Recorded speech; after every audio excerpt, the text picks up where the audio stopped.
4 ოქტომბრის სპეცოპერაცია ვერ ჩაითვლება არჩევნება, ცხადია, ამას არავინ არ აღიარებს, როგორც კი ივანიშვილის რეჟიმი 4 ოქტომბერს მშვიდობიანად დაემხობა, ეს ეგრეთ წოდებული სპეცოპერაციაც გაუქმებული იქნება და მე რეალურად ხალხი აირჩევს მერებსაც, მთავრობასაც, თვითმმართველობასაც და ყველაფერს. ამიტომ ყველა ხოცავენ ერთმანეთს და ყველა არიან ასე ვთქვათ ამ თამაშობაში, რომ ეხლა ვიღაცა კანდიდატი და ამ შემდეგ.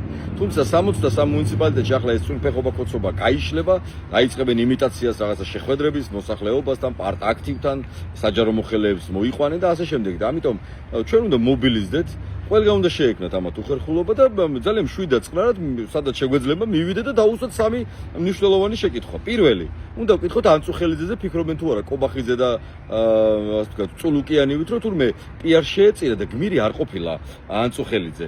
გმირი ყოფილა მდინარაძე, კობახიძე, წულუკიანი და არა ისა რა ქვია ანწუხელიძე. ამიტომ ამას ეს ვკითხოთ. შეიძლებოდა თუ არა რომ დააფურთხეს იქ გმირების საფლავზე და ომს ჩვენ გვაბრალებენ. აი ამაზე რას ფიქრობენ? მეორე, კაცების გათხოვების რო ეშინიათ, თავად რომ მყავთ ესეთი კაცები და ქალები, რომლებიც LGBT-ს წარმოადგენენ, აი ჩვენ რატო გვასაღებენ ამას კაცო და ვინ დანიშნა ეგენი ჩვენ მცველებად და მესამე ეკლესიაზე კითხეთ. ღმერთის წამთ, რა დღეში ჩააგდეს გელათი, რა დღეში ჩააგდეს ჯვრის მონასტერი, როგორ ააფეთქა ივანიშვილმა საყდრისი ოქროების გამო. კითხეთ ეს სამი ძირითადი შეკითხვა დაუსვით ყველა ქოც და 4 ოქტომბერს ყველანი უნდა ვიყოთ რუსთავში.